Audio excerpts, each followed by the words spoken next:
How to solve a rational inequality. In step 1, you're going to write the inequality as one quotient on the left and 0 on the right. Step number 2, you determine the critical points. These are the points where the rational expression will be 0 or undefined. Step 3, use the critical points to divide the number line into intervals. Step 4, test a value in each interval. Number 5, determine the intervals where the inequality is correct or true. And then write the solution in interval notation. So here's example number 1. We're going to solve and write the solution in interval notation. So the first step is to make sure that we have the rational expression on the left, which is x minus 1 over x plus 3. And we can see that it's greater than or equal to 0, so we have 0 on the right. So step 1 is completed. Now we need to determine the critical points. And so the points where the rational expression will be 0 or undefined. So we need to look at the expression in the numerator and expression in the denominator. So what we're going to do now is we're going to find the critical points.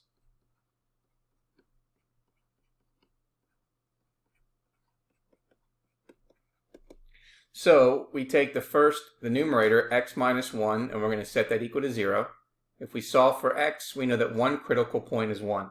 And then we're going to take the denominator, which is x plus 3, and that's equal to 0. And therefore, that's going to be x is equal to negative 3. Now keep in mind that x is equal to negative 3 is where it's going to be undefined. And that's because if we plug that back into the denominator, it's going to make the denominator 0. So we need to make sure that the critical point here, where x is equal to negative 3, states that it's undefined. Okay, so now what we're going to do is we're going to use the critical points to divide the number line into intervals.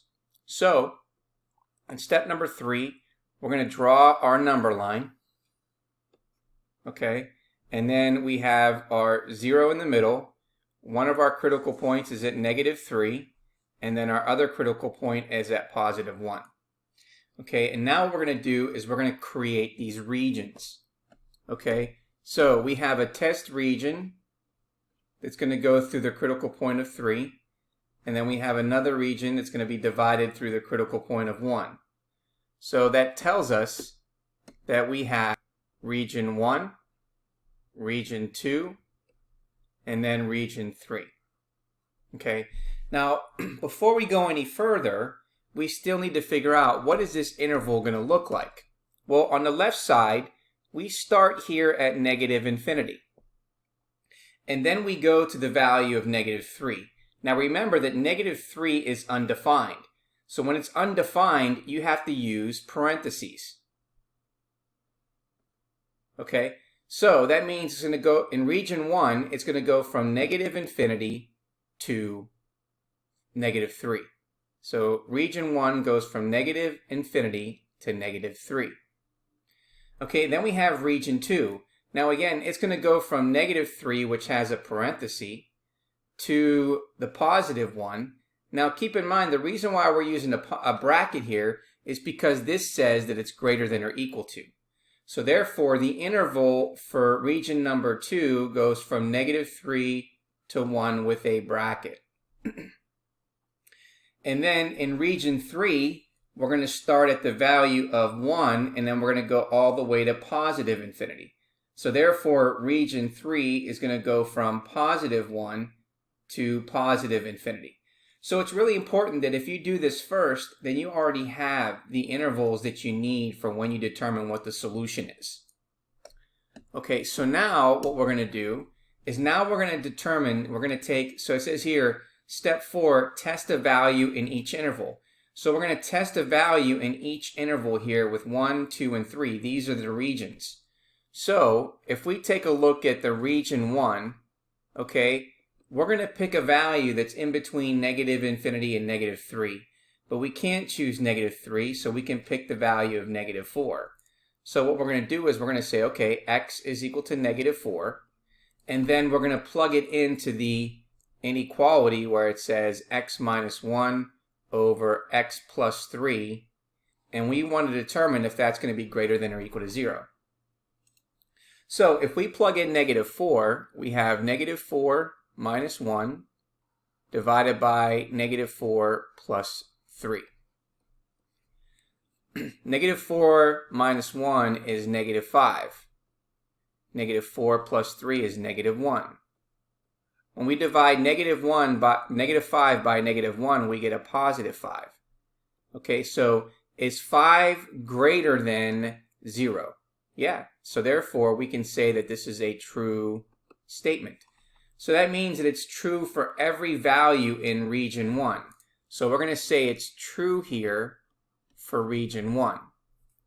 Now we're going to take a look at the next interval, which is region number 2. And then the easiest value that we can pick is 0. Okay, so if we pick 0, we can let x equal 0, and then we're going to plug it into the inequality. So if we plug in 0, 0 minus 1 over 0 plus 3, okay, that gives us negative 1 over 3. Well, a negative 1/3 is not greater than or equal to 0, so therefore this is false. So therefore it's false in region number 2, and then we're going to take a look at region number 3. So the value that we can pick, the number that comes after 1, we can pick 2. So we're going to say x is equal to 2, and then we're going to plug it into our inequality. And so we have 2 minus 1 over 2 plus 3. And so that gives us 1 over 5. Well, positive 1/5 is greater than 0, so we can say that it's true here. So therefore, it's true. So now we determine, okay, what is the answer to this? Well, we got to figure out where is it true. So if we take a look here, we know it's true in region 1, so we're going to use this interval. And we know it's true in region 3, and then we're going to use that interval. So therefore, our final answer is going to be the following. We're going to say that it's true from negative infinity to negative 3 with a parenthesis, and then use the union symbol, and then it's going to be true from bracket 1 to positive infinity. And therefore, there is the solution.